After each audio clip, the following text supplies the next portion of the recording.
বাজারে এখনও কমেনি চিনির দাম। কেজি প্রতি বিক্রি হচ্ছে 130 থেকে 140 টাকায়। বর্তমানে চিনির প্রায় পুরোটাই আমদানি করতে হয়, তাই সরকারকে দেশীয় চিনি কলগুলোর ব্যাপারে আবারও সিদ্ধান্ত নেওয়ার পরামর্শ দিয়েছেন কৃষি গবেষকরা। পরীক্ষামূলকভাবে কৃষক পর্যায়ে চাষ করে উৎপাদন খরচ নির্ধারণ করে দেয়ারও পরামর্শ তাদের। উষা ফেরদৌসের প্রতিবেদন। চিনি শিল্প বৈশ্বিক প্রতিযোগিতায় টিকে থাকতে না পারার অজুহাত দেখিয়ে বন্ধ করে দেওয়া হয় অনেকগুলো মিল। উৎপাদন খরচ বাড়ার পেছনে কারণগুলো ছিল আখ চাষে কৃষকদের উদ্বুদ্ধ না করা, আখের জমির পরিমাণ ও উৎপাদন কমে যাওয়া, আর এর সবই সমাধান করা সম্ভব ছিল, কিন্তু তা না করে বন্ধ করে দেওয়া হয় মিল।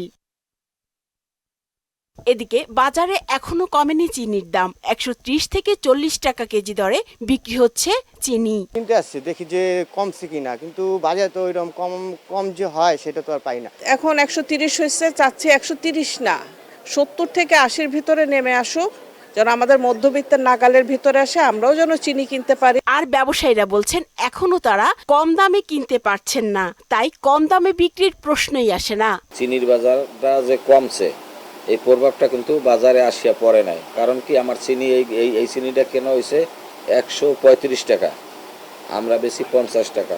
এখনো আপনি বাজারে দেখেন আমগো চিনিতে 300-400 টাকা বস্তায় বিষ। কেন? এটা তো আমাদের দেশে, কিন্তু বর্তমান বাজারেও বিষ। চিনি বাড়ার মধ্যে একটা সিন্ডিকেট ছিল, মানে দেশি চিনি উৎপাদন কমায় দিয়া বাহিরের থেকে আমদানি করাটা বেশি হয়েছে। এক্ষেত্রে বড় কোনো সিন্ডিকেট কাজ করছে। নতুন সরকার কৃষক পর্যায়ে চাষ করে উৎপাদন খরচ নির্ধারণ করে দিলে লাভবান হওয়ার সম্ভাবনা শতভাগ থাকবে বলে মনে করেন এই গবেষক।